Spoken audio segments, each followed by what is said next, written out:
Good morning, Bishop. Good morning. Continuing in a series that we started a few weeks ago, entitled Mood Swings. We're talking about these moods and what makes us tick, what makes us move from hot to cold. My daughter made these for me. She told me that she spent a lot of time making them, and I didn't spend a lot of time using them. So I'm going to use them today even if they don't fit, because I certainly appreciate her spending a lot of time making them. There's nothing like having your kids involved in things that you feel are important to you, and there's nothing more important to me than my faith. And so I want to walk this journey with my family, and so I appreciate her making these for me. Happy. This is a happy emoji. Isn't it good to feel happy? Yeah. It's good to feel happy. But every now and then we swing and we start feeling like this, right? And I was thinking too, as we were preparing for this, how many times I shifted just this morning from here to here. Okay. The swing, right? From here to here. And I started thinking about it, like, okay, who's really in control of that? I mean, does it have anything to do with outside forces? Does it have anything to do with environment? Or is it solely up to me when it comes to how I feel? Is it something that I can blame somebody else for, or is it really, really up to me? And that is the question. And that's really what we've been talking about this entire series, is our mood swings. And are we in control of our mood, or is our mood in control of us? Is it possible to master our mood? Look, Maya, I'm still using it. Is it possible to master our mood, or do we have to be mastered by our moods? And so today what we're going to do is we're going to start another part of the series that we're going to spend a few weeks talking about. We have 3 more messages included today, and we're going to really look within. I mean, I think it's important that we really look within and find out, is there some things that we can control? Are there things that we can control on the inside that prevents us from moving from here to here? You know, I'm here when I leave the home, but then somewhere along the line, when I run into traffic, I go to here. I'm here when I leave the home, and somewhere down the line, when I get that text message, I go from here to here. You know, so how can I do something about these constant mood swings? Because moods create energy, and if the energy is bad, it affects our entire day. It can run things away from us that are extremely valuable. And if the energy is bad, it can also attract things to us that are very harmful. And so I think it's important that we look within, namely that we look at the soul. It's important that we learn some things about the soul, that we begin to look at the soul, because the soul is connected to our emotions. I think just like we focus on cleansing our bodies, there's something that I did called a 7-day detox. And you take these pills and you eat certain things, and it cleanses your body. It cleanses your body of all of the toxins and the poisons. And we went to the fair a few years ago, and they had this device where they had water, and you put your feet inside the water, and based on the color of the water, they can tell you things that could potentially happen to you later on down the line. Now, I don't know whether or not that's true or not, but supposedly the water and what's in the water is drawing all the toxins down to the water, and they can look at the color of it, and they have a chart, and they can tell you what's going on the inside of your body. And then I thought about when I used to visit my mom. My mom was a smoker. I think she eventually stopped smoking, but she was a smoker, and the smoke smell would get all on her furniture. It would be in the carpet, and it would be in the walls. Some of you guys have probably experienced that when you go into the home or a car of a smoker. The smell is there even though they're not smoking. And what I noticed was that when I would leave my mom's house and I would go into another environment, other people could smell the smoke. Even though I didn't smoke, I picked up that smell just from being in her house.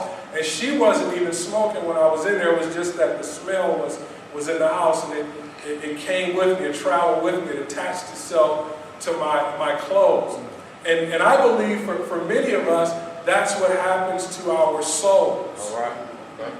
That when we are around the culture, when we're around the world, the message of the culture, what characterizes the culture begins to attach itself to our souls.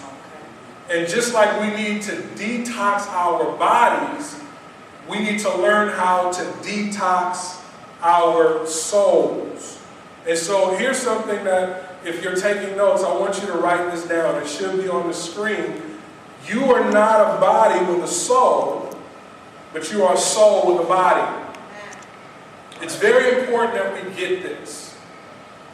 We are not bodies with a soul, but we are souls with a body. What is your soul? The soul, your soul, my soul, that is the real you. All right. It is the real me. It is what makes us significant. All right. That your life is not active without your soul. If you remove your soul from your life, then you're nothing but a shell. Your soul is what provides significance to your life. In fact, we looked at this verse the first week that we started this series, and you can see that in the beginning, that was the way it's always been. God created us in this way. In Genesis chapter 2, verse 7, it says, "And the Lord God formed man out of the dust of the ground." This is Adam. God is forming Adam. And it says, He formed Adam out of the dust of the ground. But notice it says, "and breathed into his nostrils." God breathed into his nostrils. So Adam is there. The shell is there. The form is there. But then God breathes into his nostrils what? The breath of life.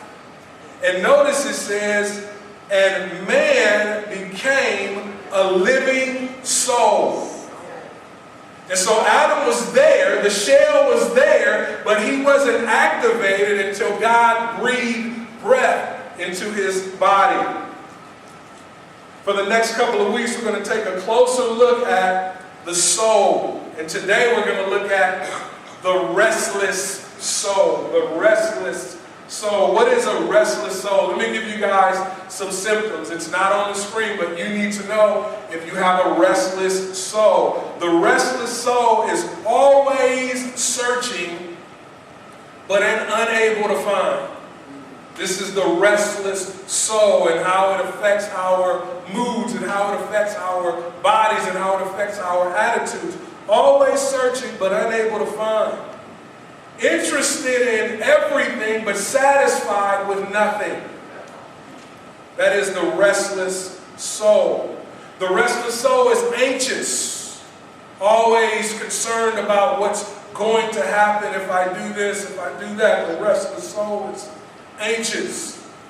The restless soul is intense. It's always urgent. Everything is urgent with the restless soul. Consumed with worry, that's a symptom that you have a restless soul. Constantly concerned about everything. Stressed out. That is a symptom or a sign that you have a restless soul. And then not being able to sleep at night. Not being able to sleep at night because the mind is constantly going and thinking about tomorrow. I think about, for me, in my schedule, you know, I'm involved with 3 leadership teams just here at the church. Just in our small church, I'm actually involved with 3 leadership teams. I have counseling that I do throughout the week. These are weekly things that I do. It's not uncommon for me to have 8 meetings in one day. 8 meetings. That's very common for me. I rarely go through a week where I don't have at least one day where I have 8 meetings. I have to prepare for the sermon. And there's a lot of work that goes into preparing for a sermon. I have to prepare for trainings that I do. I have Rebuild LA, that's my community development corporation. I'm also a part of another community development corporation called Restore Hope, Faith-Based Alliance. And so I have a lot of things going on. My schedule is rigorous. And sometimes when I'm trying to go to sleep at night, Karen, I'm thinking about what I got to do. And I can't fall asleep because I'm constantly thinking about what I have to do, and then my concern for the church. See, some people, they just show up on Sundays, right? But for me, a lot of thought goes into this because this is my heart. You guys, I can't even express to you guys how much I love the church. Not only Peace Chapel, but especially Peace Chapel. I love the local church, and I'm concerned about you. I'm concerned about your family. I'm concerned about how you feel. I'm concerned about the worship service. Is it going to go well? Is the sound going to be right? Is the slides going to be right? All of these things are going through my mind constantly. And oh, by the way, I do have a family. All right. Is my daughter okay when she's away in college? Is my son okay away in college? Is my wife okay? Is my kids okay? Do I have enough money to... So my mind is constantly going. Should I get involved in this business? Should I leave that business alone? Mine is constantly going. And so it's not uncommon. It's easy for a person like me to have a restless soul. But what is the cause? What is the cause of a restless soul? I want to suggest to you guys, this is just my suggestion. You don't have to believe this if you don't want to, but my suggestion is the number one cause for a restless soul is being out of alignment with God. Now, some people don't believe that, and that's okay. But I'm telling you what I've experienced. I live this stuff. The number one cause for a restless soul is being out of alignment with God. Now, we try to patch this thing up using all types of other things because we think it's other stuff, right? We think it's the people that we're dating. We think it's the environment that we live in. I just got to get a better house. I just got to get a better car. We think it's those things that's causing our souls to be restless. But the reality is, the truth of the matter is, the number one cause for the soul being restless is being out of alignment with God. I want to share this Bible passage with you guys to illustrate this. Again, we looked at this the first week, but I want us to look at this under this grid right here. In Genesis chapter 4, verses 11 through 12, it's talking about Cain and Abel. That's the second generation of God's creation. Remember, Adam and Eve was the first generation. They had children, Cain and Abel. And so the Bible records something for us of their children. They made a mistake. They committed a sin. It caused them to get out of alignment with God. It started to affect their mood, their attitude. And then the same thing happened to their children. And so it says in Genesis chapter 4, verses 11 through 12, it says, this is after Cain had committed something. He did something that God told him not to do. It caused him to be out of alignment with God. It says, now you are under a curse. That's a very important word. Now you are under a curse and driven from the ground, which opened its mouth to receive your brother's blood from your hand. This is God speaking to Cain, and he's telling him, you are under a curse because you did something you know you shouldn't have did. See, that's what moves us out of alignment with God. God lets us know the things that we should do and we shouldn't do. And when we do things that's wrong, it's not most of the time. 99.9% of the time, it's not an issue of ignorance. All right. It's just willful disobedience. This is what I want to do. Right. We are so bent on doing things our way. And when we want to do things that don't line up with the way that God wants to do things, and we do it anyway, we can expect consequences as a result of it. And so now God is issuing out these consequences. And he says the ground is cursed. You're driven from the ground, which opened its mouth to receive your brother's blood. You killed your brother, even though I told you, you need to check your attitude. Right. I warned you before it happened, and oftentimes God will warn us, right? Wise people. We have have wise people around us who have been there and done that, and oftentimes we need to borrow their maps. Right. Teach. Run certain things by them. Yeah. Should I marry this guy? Should I go any further in this relationship? Should I take this business deal? Should I move? Should I go to this school? We need to run it by other people, right? And when we run it by other people and they give us wisdom that's clear and concise, and we choose to do what's contrary, we can expect consequences. It moves us out of alignment with God. And he goes on to say, when you work the ground, it will no longer yield its crops for you. And so you're putting in the work, but you're not getting the results. Putting in the work, but not getting the results. Putting in the work, but not getting the results. That's frustrating. And then he goes on to say, look, this is the part that I really want to capture. He says, you will be a restless wanderer on the earth. You will be a restless wanderer on the earth. And so what was the cause of his restless soul? The cause of his restless soul was he got out of alignment with God. Solomon talks about the meaninglessness of life when we're not lined up with God. He says this in Ecclesiastes chapter 2, verses 22 through 23. He says, for what does a person gain from everything that he accomplishes and from his inner life struggles, right? His inner life struggles that he undergoes while working on earth.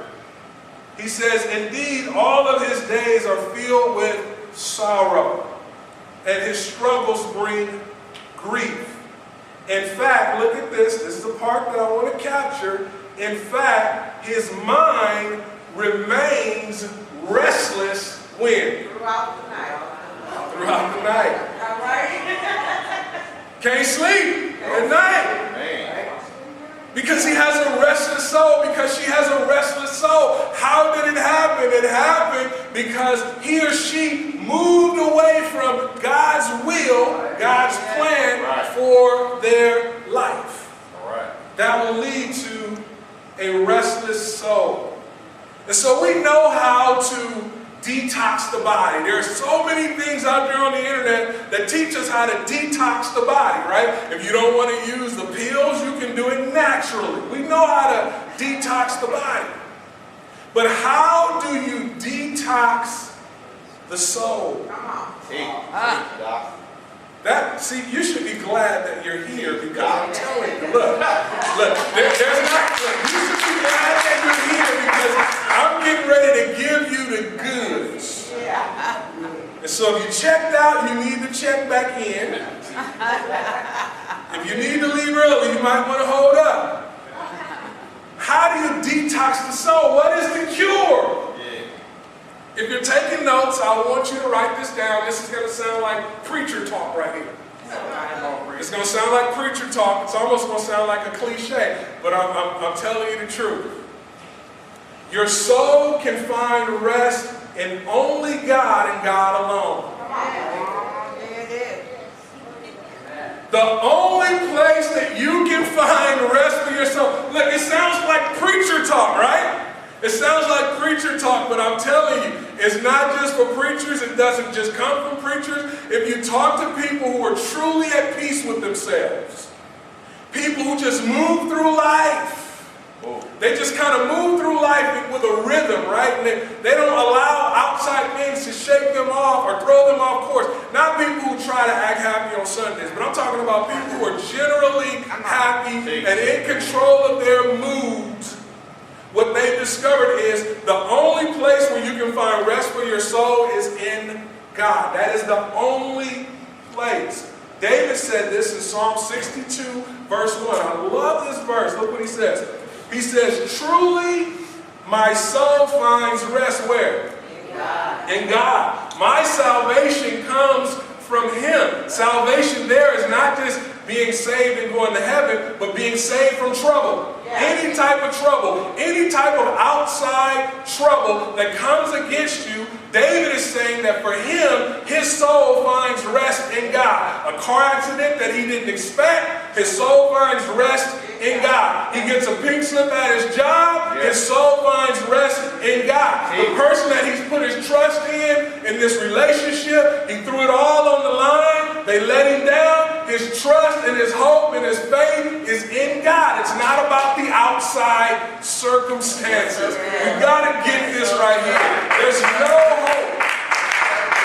There's no hope for the restless soul other than putting your trust, your hope, and your faith in God. Jesus said this. He said this in Matthew chapter 11, verses 28 through 29. He says, "Come to me, all who are weary and burdened down." Anybody ever experienced that? Don't lie. Don't you dare lie because we at church. We've all experienced being weary and burdened down. Some of you experienced it this morning, right? He says, "Come to me, all who are weary and burdened down." Don't turn to your friends and start gossiping. Don't turn to the alcohol that only provides temporary relief. Don't turn to the weed that only provides temporary relief. Isn't it interesting that these marijuana dispensaries are popping up everywhere? I mean, it seems like everybody is getting high. And they're so happy when they're high. They're so happy when they're high, but they don't stay high. They got to come down eventually. And when they come down, they still got issues with their bills because they didn't manage their money good. They still got issues with their relationships because they got a stank attitude. None of that stuff goes away permanently when you put your hope and turn to other things and stuff. Jesus said, "You need to come to me." Yeah. Look what he says, "Take my yoke. Take my yoke. Take my power. Take my rest. Take what I can do for you. Put your trust in me," he says, "and learn from me, for I am gentle and humble in heart, and you will find rest for what? For your souls." See, I'm not making this stuff. This stuff is in the Bible. And so you find rest for your soul in God alone. But the question is, how? How can you practically find rest for your soul? If you're taking notes, mental notes, written notes, whatever it is, come back up here for a minute. This is what you need to write down. This is important. You need to be still in the presence of God. You have to learn how to be still in the presence of God. Psalm 46 verse 10, look at what it says.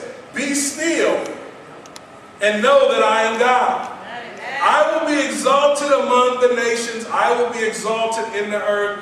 Be still. You have to learn how to sit in the presence of God. But we're so busy. We got so much stuff to do. We got to jump on social media. We got to go to this meeting, that meeting, prepare for this meeting. We feel like we don't have enough time. Listen to me. If you don't have enough time to sit in the presence of God, you are out of alignment with God, and you will never find rest for your hopeless, restless soul. But what do you do when you're in the presence of God? You have to learn to be patient. Psalm 37 verse 7 says, "Be still in the presence of the Lord and wait patiently for him to act." Stop getting ahead of God. We keep getting ahead of God, and when we get ahead of God, we go through these mood swings. Look, Maya, I'm using it again. You keep getting ahead of God. He says, "Don't worry about evil people who prosper, fret about their wicked schemes." See, we trying to plot. They did me wrong, so we spending time thinking about revenge instead of waiting patiently for the Lord. I know people do you wrong. People do me wrong. It bothers me, right? Just the thought that they're going to get away with what they did to me just bothers me even more. And so I'm constantly trying to devise a way to let them know that they did me wrong and make sure they never do it again. But God says, if you hold your peace, I'll fight for you. That's what God says. He says, if you hold your peace, I will fight for you. And so we don't need to worry about them. It seems like they're prospering. Seems like they're getting away with it. They don't go to church. We come to church every Sunday. We at church all throughout the week. driving around nice cars, we in buckets. They seem to be prospering and we seem to be struggling. And so we feel like it's something we need to do on our end. We got to get real crafty and maneuver. God says, no, you need to wait. So you need to wait patiently in the presence of God. Stop rushing your quiet time. Just sit there. But some people have a problem with quietness. It drives them crazy. It's just too quiet. I need some noise.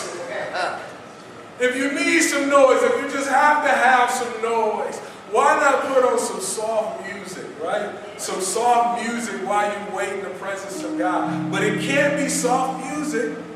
It can't be soft music with your cell phone right there.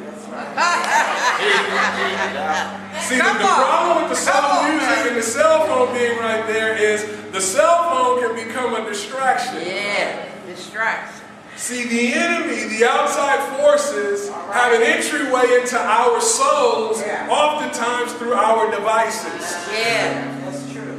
And so if you have to have sound, I've learned to sit in the presence of God with no sound at all. But if you have to have sound, why not some nice soft music that you hear in the background while you're waiting patiently on God? Just sitting in His presence. Not saying anything. Just waiting. Patient. Let's try it right now. Just quietly. Thinking about the goodness of God.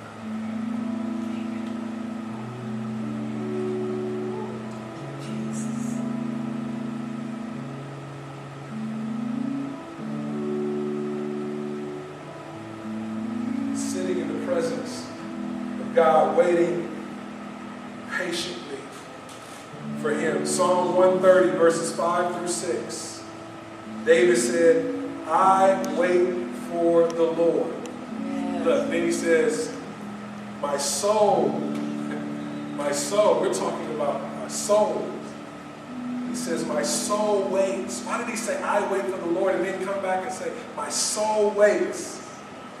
And with hope I wait for His word. I'm waiting to hear from God before I move. Sometimes we move hearing from other people. We listen to other people, right? Instead of waiting on God because God is taking too long. I need a man right now. I'm getting old. My biological clock is ticking. I'm running out of time. I need the money right now. I need it right now. So we get ahead of God and we don't wait for His word and we listen to other people. Look, he goes on to say, my soul waits for the Lord more than those who watch for the morning and more than those who watch for the morning. My soul waits on the Lord. He says instead of being up and you look and you're like, dang, I've been up all night and the sun is coming up. I'll be glad when the sun comes up so I can get this day started. The psalmist is saying, I wait on the Lord's word like that. I'm waiting on a word from the Lord. And so what do you do when you're waiting? I'm giving you tidbits for your time in the presence of God. What do you do when you're waiting? You reflect on God's goodness. God has been good to you. We lose sight of that when we start looking at outside circumstances, when we start comparing our lives to other people, we lose sight of the fact that God has been good to us. And so when you're sitting there waiting patiently with God, it's just you and God, and you're sitting there waiting patiently, and your mind is all over the place. I've experienced this during my quiet time. My mind is jumping all over the place. When you're sitting there waiting patiently, you need to learn how to redirect your mind. See, I'm thinking about the meeting that I have later on that day when I get in the presence of God. I'm just being honest with you, right? So you don't feel like you're the only one. I'm thinking about what I got to do later on as far as preparing my meals. All types of things are running across my mind when I'm sitting there with my quiet time. But what you have to learn how to do is redirect your mind. Oftentimes we're thinking about the trouble that might come later on down the line, and we have these anxious thoughts. You begin to redirect your mind and remind yourself of how God has been good to you in the past. See, what I do is I keep a journal of answered prayers. You need to learn how to journal your answered prayers. Oftentimes we forget that we prayed about something when God answers. But if you write these things down, I pray that God did this, and then you write it down when he did it, when you're starting to go through those times of anxiety, where your mind is all over the place, you redirect your mind back to that moment when God answered your prayers. When God was good to you, you have to learn how to redirect your mind. This thing is very mental, and so you need to practice reflecting on the goodness of God. You need to practice redirecting your mind. And then I want to conclude with this. We need to learn how to preach to our souls. Yeah. Good. You guys need to become good preachers. Good. See, here's the good thing about becoming good preachers to your soul. You don't have to be that good in front of people. Some people are anxious, right? When it comes to standing in front of people and talking, the thought of it makes you sweat and nervous, right? You don't have to be good at standing and talking to people when you preach to your soul, because nobody is there but you and God. Yeah. And you need to learn how to tell your soul what to do. If you listen to this, if you learn how to put your soul in check, you will never have a problem with your emotions again. You got these people walking around jaws are tight and the energy is so bad you don't even want to be around them. That's a picture of what's going on the inside. The soul is disturbed. Yeah. Right. And so when the soul is disturbed and all over the place, you need to learn how to preach to the soul and tell the soul what to do. If you don't, outside circumstances will seep into your soul and tell you what to do. Right. And then the next thing you know, you go from here to here. Yeah. And you're trying to figure out, why do I feel this way? What is going on with me? Everything seems to be okay, but I feel so bad. I feel so sad. I feel so mad. I feel so angry. Why do I feel this way? Why do I keep snapping on my kids? Why do I keep snapping on my mate? Why do I keep snapping on my coworkers? They didn't even do anything to me. You got to learn how to put your soul in check, because all of these things are going on the inside. Look at how David preached to his soul. And I'm going to leave you guys with this verse. Psalm 131, verse 2. David said, "Instead, I have calmed and quieted myself." He's talking about his soul, church. He says, he's taking responsibility. He says, I have calmed and quieted my soul. I've calmed and quieted my internal being. We have control over this stuff. You don't have to give up. You don't have to give in. You can calm and quiet your soul. He says, like a weaned child who no longer cries for its milk. Right. The baby has been weaned. It's eating regular food now. It doesn't look right for 12-year-olds to be still on the nipple. He says, like a baby has been weaned from the milk. He says, as a baby cries out, no longer for the milk, my soul no longer cries out. Yes, like a weaned child is my soul within me. That's called taming the soul. You've seen those wild horses, big, huge horse, couple of 1,000 pounds. But that horse can be tamed. But it takes time, it takes work. And just like the horse can be tamed, just like an animal can be tamed, your soul can be tamed. But it's going to take some work. You have to give attention to your soul. And so why do you feel the way that you feel? The reason why you feel the way that you feel is because your soul is restless. Things are out of whack on the inside. And I'm telling you, the emphasis of the world, the emphasis of the culture, is we dress up the outside. And if I dress up the outside, if I get the right hair, if I get the right boobs, if I get the right butt, if I get the right shoes, if I get the right car, if I get the right house, all outside stuff, I can't believe, I mean, growing up, I never thought that I would see so many fake butts. Not that I was looking at butts. They're everywhere. Because people think that that helps, right? That makes you happy, right? That's only temporary happiness. If you want lasting happiness where you can move through life and you're not affected by outside circumstances, you have to do some work on the inside.